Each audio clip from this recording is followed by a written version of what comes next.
ભાવનગર સિરસર મદ્રસા કેસનો રેલો જંબુસર પહોંચ્યો।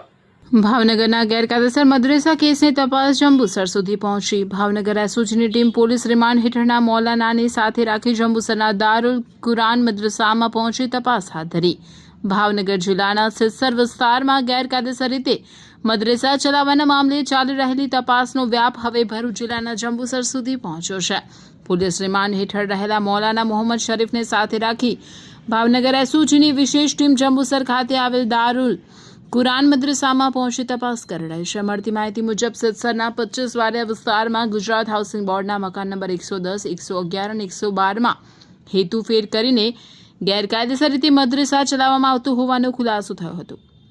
દરોડા દરમિયાન ઉર્દુ અને અરેબિક ભાષાના આશરે 15 પુસ્તકો તેમજ મૌલાનાની 60 પાનાની ડાયરી સહિતનું સાહિત્ય જપ્ત કરવામાં આવ્યું, જેની વિવિધ તપાસ એજન્સી દ્વારા ચકાસણી કરવામાં આવી રહી છે। પ્રાથમિક તપાસ દરમિયાન મૌલાનાના ભરૂચ સાથેના સંપર્કો સામે આવતા ભાવનગર એસઓજીની ટીમ તેને સાથે રાખી જંબુસર પહોંચી હતી।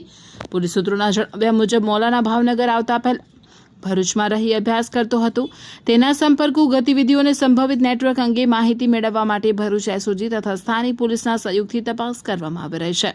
આ કેસમાં મૌલાનાને ભાવનગર લાવવા અને તેને નાણાકીય સહાય પૂરી પાડવાના આરોપસર યુસુફ આરિફ નાઈ મારગનાની અને અનસ મોહમ્મદ સિદ્દીક લાખાણીની અગાઉ ધરપકડ કરવામાં આવી। બંને આરોપીઓને કોર્ટમાં રજૂ કર્યા બાદ જિલ્લા જેલમાં મોકલી દેવામાં આવ્યા છે। પોલીસ દ્વારા સિરસર વિસ્તારના સ્થાનિક રહેવાસીઓ, મદ્રેસામાં અભ્યાસ કરતા વિદ્યાર્થીઓ અને તેમના વાલીઓના નિવેદનો પણ નોંધવામાં આવી રહ્યા છે। પોલીસના જણાવ્યા અનુસાર સમગ્ર કેસની તપાસ અનેક દિશામાં ચાલી રહી છે અને મળતા પુરાવાઓના આધારે આગળની કાયદેસરની કાર્યવાહી હાથ ધરવામાં આવશે।